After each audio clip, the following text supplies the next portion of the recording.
Good morning. Welcome to the Long Live Alternative Parties podcast. Free Press Media Press Inc., an alternative parties books publisher, sponsors this podcast. I'm Andrew Bouchard. Hey, how's it going? It's going well, Steve. How's it going with you? It's going, man. Excellent. Friends, welcome to the Long Live Alternative Parties podcast. We have Steve Remus, or is it Remus? It's Remus. Steve Remus from the Libertarian Party, and he's going to talk about his campaign to us. So welcome. Yeah, thank you. Thank you for reaching out to me. We're glad to do that. Let us kindly get started by you giving us an introduction to yourself, a brief biographical sketch. Okay, yeah, so my name is Steve Remus. I am currently a Libertarian nominee for the Libertarian candidate, to be the Libertarian candidate for governor of Arizona. My background, I've got a doctorate in business with a focus in cybersecurity. I'm a combat veteran. I am also a program and project manager and I've been doing that for multiple industries, probably since I got out of the military. I've been in the nuclear industry, the biotech industry, and the mining industry. So a little bit more about my libertarianism is having worked for the federal government and been a part of it, especially being in the military. You see a lot of things and you start to question a lot of things. And a lot of what I believe in now is that a lot of the federal government's involvement in certain things like securing the border, economics and healthcare is inefficient and has cost a lot of people across the United States, especially in Arizona, a lot of money and really a lot of time and just the way the federal government goes about things from a personal perspective is always, the cheapest way forward and often not the correct way. So I took a lot of that upon myself and had some of my friends in the Arizona Libertarian Party convince me to at least try to run against what is a status quo libertarian environment where you run into folks who don't actually want to do anything inside the party. So I'm trying to change that with some of my friends in the AZLP, and we're trying to make third parties more exciting and more acceptable and palatable to the masses. That sounds like a plan. So kindly explain to our audience what race you're running for and the campaign issues that you're running for. So my main campaign is I am running to be the Libertarian Gubernatorial candidate for the Arizona governor's race. And, being in a border state, one of the biggest issues is the border. There are open border libertarians, there are closed border libertarians, just like there are open border and closed border Republicans and Democrats. One of the biggest issues is the federal enforcement of immigration policy is absolutely bottom tier. I believe that Arizona should be creating privatized industries to not only secure our border, but also to reform the immigration process so that we get the benefits of free trade and business growth with Mexico. On top of that, I'm a firm believer in direct primary healthcare. I believe that is a true path to affordable healthcare. There are a lot of folks that believe the government should give you free healthcare. Unfortunately, I do not subscribe to that. Healthcare is a business; it's not a right, and it's not, and that's the way I view that. Next up, in the Southwest, firearms are a big deal. I am the most pro 2A candidate in Arizona. One of the easiest ways to tell that is that I will repeal federal firearms laws and allow people to purchase whatever firearms they can afford, right? So if you can afford a $10,000 fully automatic Ma Deuce, I fully support that. Those are kind of the big issues. There's a lot of smaller ones like the state income tax that I would like to get rid of, and a variety of smaller issues. But really, when it comes down to being a third party candidate, in a world where Republicans are attacking each other and Democrats are also attacking each other, what I found the best medicine is to just be able to have like logical conversations with anybody. Um, and what I've been told from independents is that I come across as the most common sense and sane candidate that they've heard of. And that's a benefit to third parties everywhere. Sure. So when you say direct primary health care, is that basically the opposite of what you were saying people want as government sponsored health care? Yeah, so this is the way this works, right? So everyone thinks Medicare for all is going to be free. The tax offset and the crippling cost to Arizona's economy and the nation's economy would be substantial. Everyone advocating for any form of mandatory minimum wage would be very upset that now their Medicare tax coming out of their paycheck is quadrupled or even 5 times the amount it currently is. Direct primary care allows you to pick your own doctor from a basically privatized healthcare industry. Privatization of healthcare allows these healthcare providers to be competitive. It allows nurses and doctors to be entrepreneurs. It allows so many positives economically and business wise that for us to continue to give money willingly to the government to have substandard affordability and quality of care, to have the health insurance companies playing middleman, direct primary takes health insurance out of the conversation completely. It allows you to get referred to other primary care specialists, such as like if you need x-rays, you can get sent to an x-ray specialist, you can get sent to an MRI specialist, and all those costs are a lot cheaper. In most cases, 75 to 80% more affordable than if you were using your own health insurance. So the reason why you run into health insurance costs and large deductibles is because those large companies, those large businesses have to meet all these regulations and these criteria, and a lot of them still, whether they can operate across state lines is still a gray area. But direct primary care takes that out of it. It takes the health insurance industry out of it, and it takes the government out of your health care. And that makes it makes it so much more affordable. Since you mentioned that you were in business, you have been in business, and you have a doctorate in business, I'd like to ask you about the differences between business and government. There are some people who will say government should be more like business. And then there's other people that say business should be more like government, in the sense that government is democratic, whereas in businesses it's not democratic because you don't vote for your leaders in business. So kindly address how you see the using business versus government. Well, so a lot of that comes into, most businesses as they get larger, you have a board of directors, you have controlling interests and shareholders that actually do influence the outcome of who controls the business. Typically, if a business makes a mistake, they are able to be held accountable more readily by the people than the government.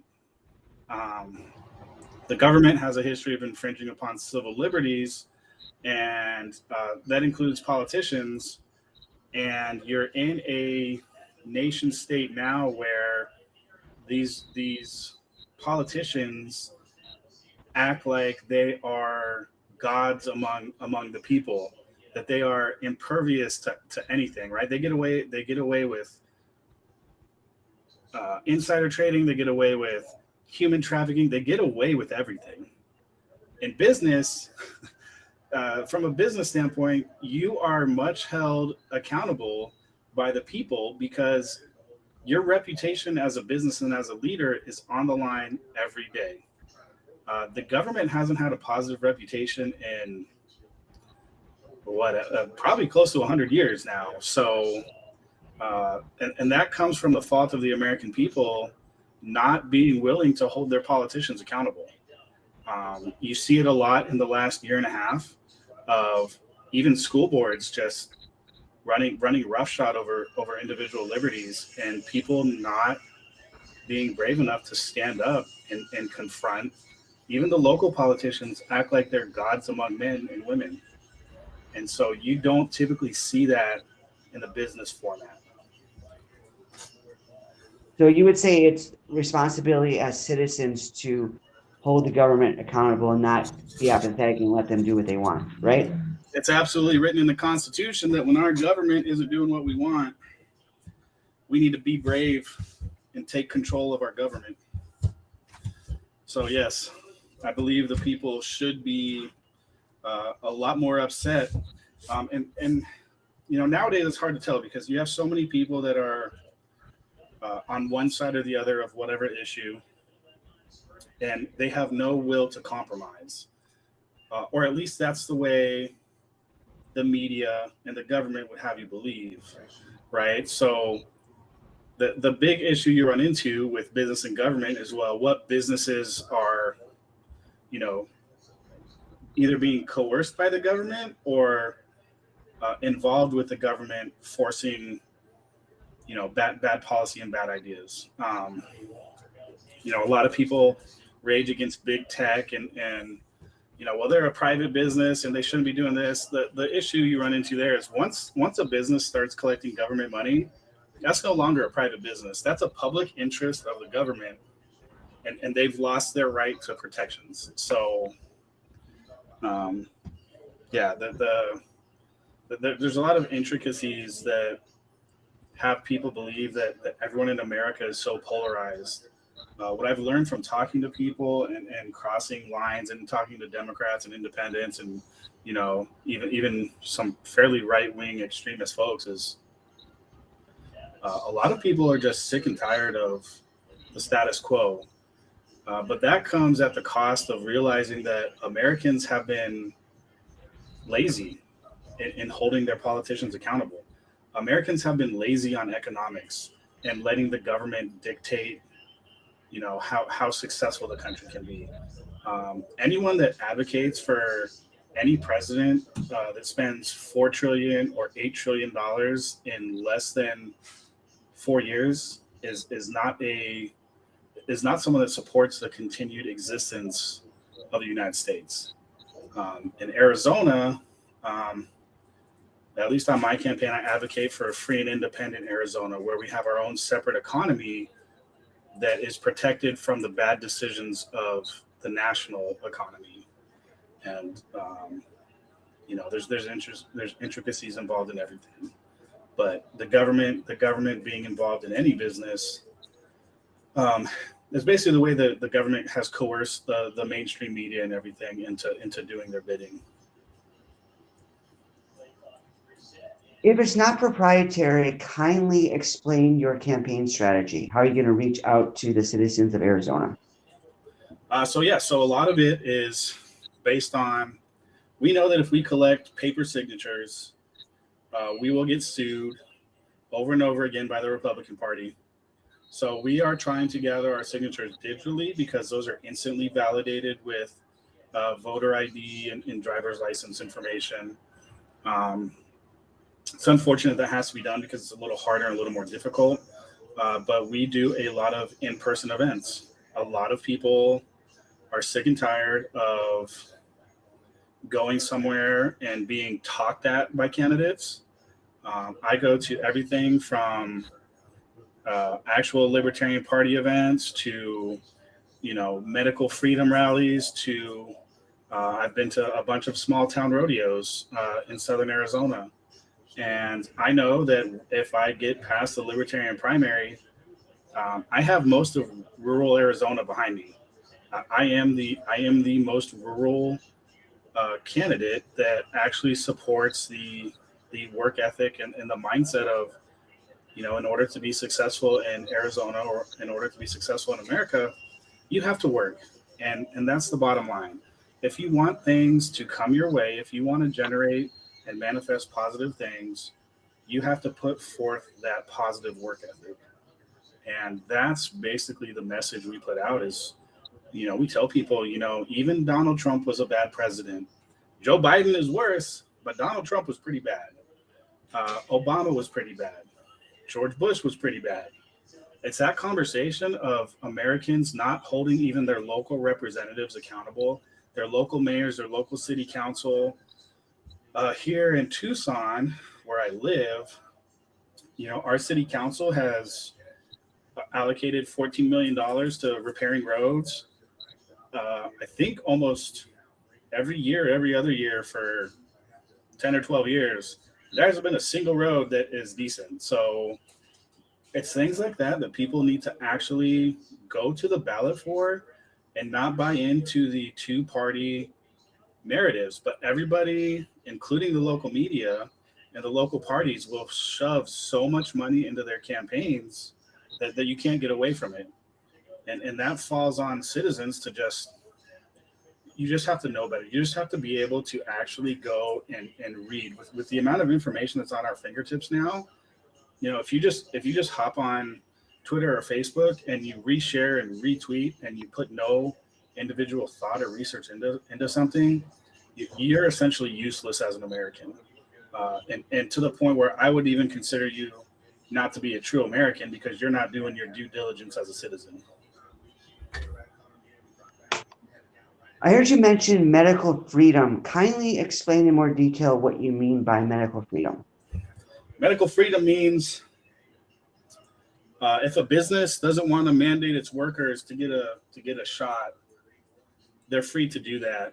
Like individuals are free to get a shot and they're free to not get a shot. It's none of our damn business.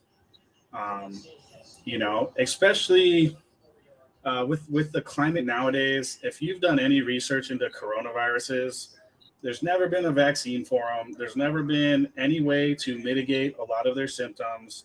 They've been around for 100 years, and now it's being used to cost people their jobs because, it could be as simple as they just don't trust the government, or it violates a religious precedent that they believe in. And that should be their right to not have to do that. Unfortunately, there's a decent amount of people in this country that want to be able to force people against their will to do stuff, and that's unacceptable. As a libertarian, that violates my non-aggression principle, and that allows me to be aggressive in return. Luckily, I work in industries where freedom of choice is important, and they value that. So medical freedom is basically that. It's basically choice. And there's no way, one way or the other, that anyone's decision is wrong in that regard. But when the government is trying to force and mandate that businesses terminate employees, you start running into that's actual fascism. That's what the left decried for so many years about Donald Trump, but that's actually what they're pushing forward. So it should be ultimately left up to a choice, a personal belief, a distrust of the government, whatever it is. We can't be forcing people to do things they don't want to do. And then to say, well, if you're not going to do it because of the government, we're going to mandate it so that your business does it for us. That's coercion. That's unethical. And in most other countries, people have responded to that with, a little more aggressive protesting than what's done in America. And a lot of that is because Americans are lazy and complacent. If you let a government coerce a business and slowly take away your freedoms and your rights, then they will continue to do so. They did it with coronavirus. They did it with the shot. They just voted to pass red flag laws. Our country is lost. Our country is no longer the freest country. Our country hasn't been the freest country on earth in a very long time. And that should terrify everybody that lives here.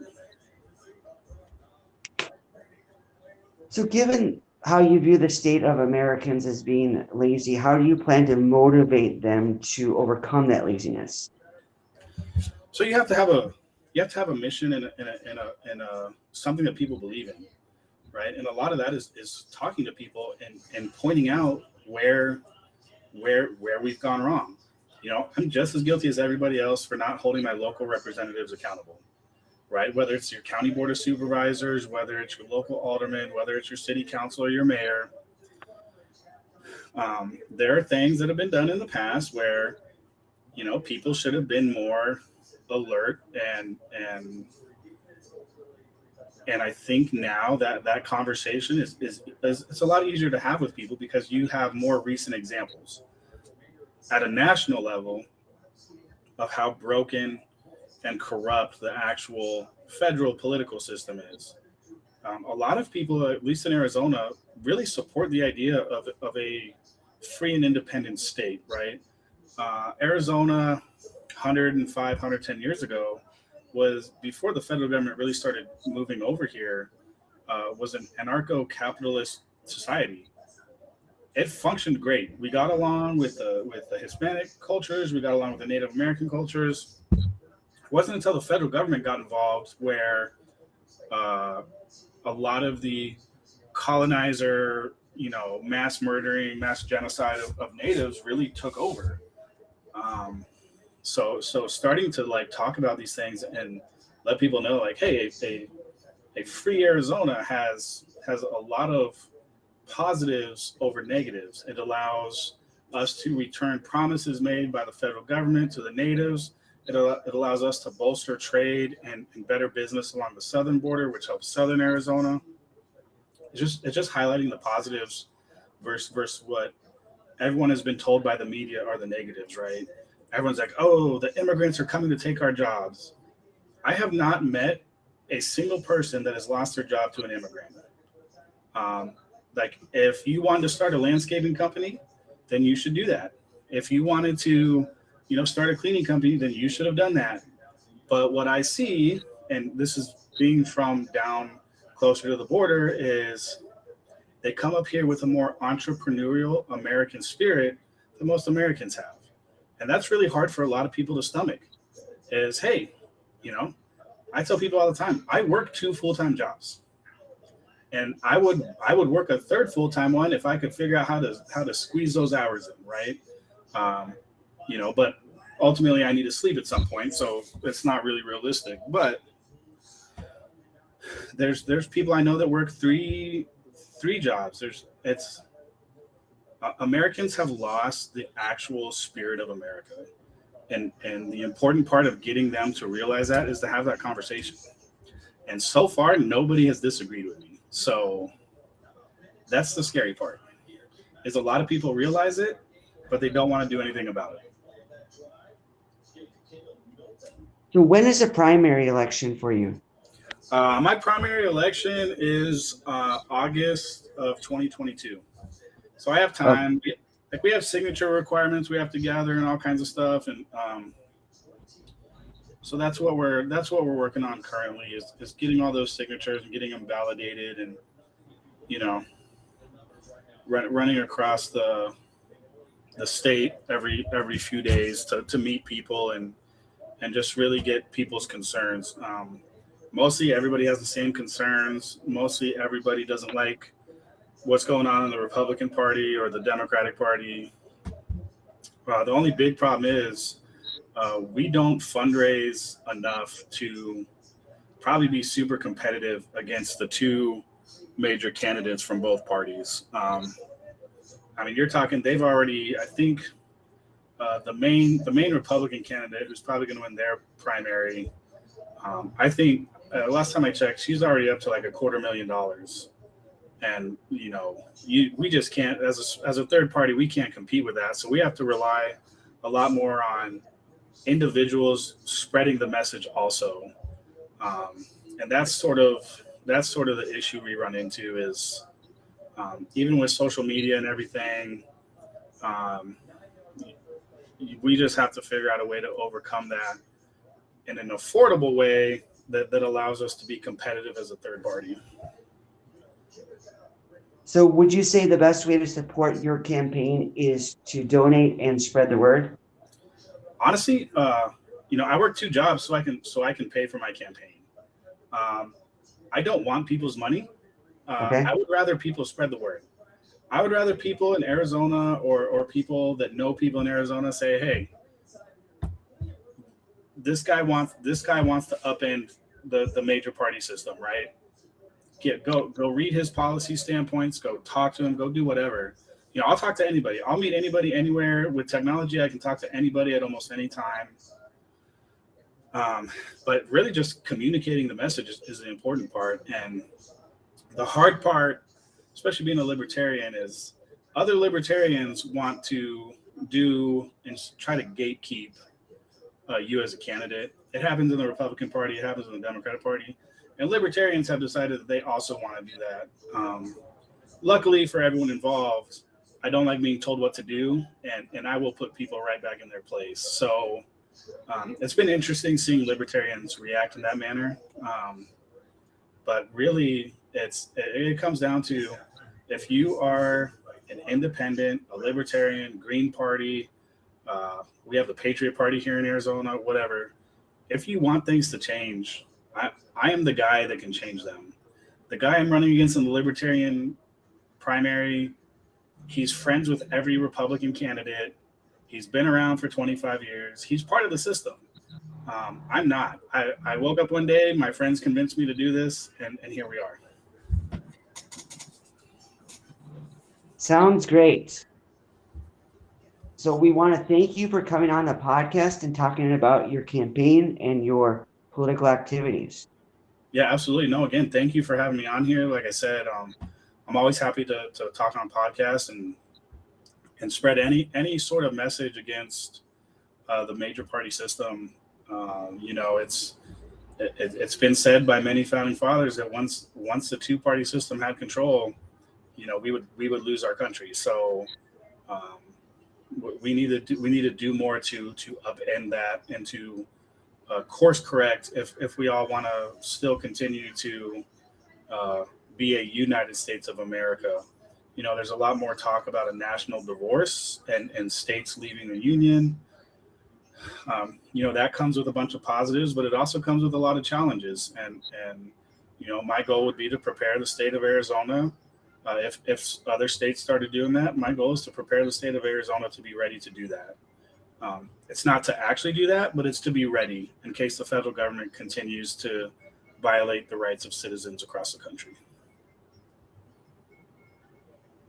We wish you all the best to you and your party, and also to your campaign. May you do really well in this campaign. Well, again, I appreciate it. Love talking to you, and hope you have a good rest of your weekend.